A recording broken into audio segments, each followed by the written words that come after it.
Many events occurred at the turn of the 20th century in which the course of American history was forever changed. One major development was settling of the West. The story of the Jones family is a common representation of poor whites moving to the West for new opportunities. The Jones family included Mr. and Mrs. Jones and their two children, Eliza and John. They lived in a small town in South Carolina. In this area, the rich overpowered the poor, and very little economic and political opportunities were offered. However, in the West, free unsettled land was available to everyone due to the Homestead Act and was a place to start a new life. All these factors contributed to the decision for the Jones family to settle to the West. On their journeys to the West, they met very interesting people and learned the different cultures. They learned what a day in the life of a cowboy was like. A cowboy worked from 10 to 14 hours a day on a range, and sometimes more when on a trail. The cowboy's main job was to herd cattle. The cowboy was directly influenced by Spanish ranchers, so many of their clothes, food, and vocabulary were related to the Spanish. They wore chaparras, ate jarqui, and used words such as rodeo and corral. Eliza and John were very intrigued by what they learned about cowboys.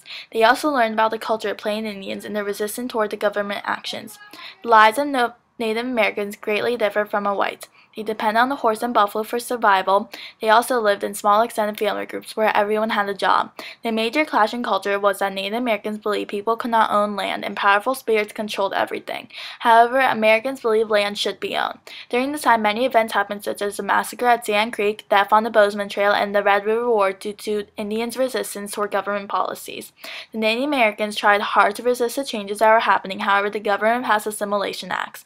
The Dawes Act split up the land and reservations and gave land individually, an effort to Americanize the Indians.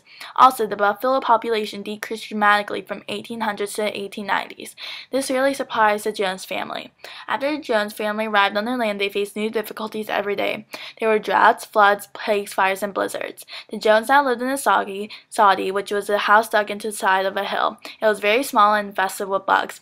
Unlike back in the South, Mrs. Jones' daily routine now consisted of working beside Mr. Jones in the field. She also made canned foods, hauled water, and even made clothes. Establishing a homestead was very difficult, but many technological innovations helped. The steel plow, reaping machine, and barbed wire all contributed to making farming easier.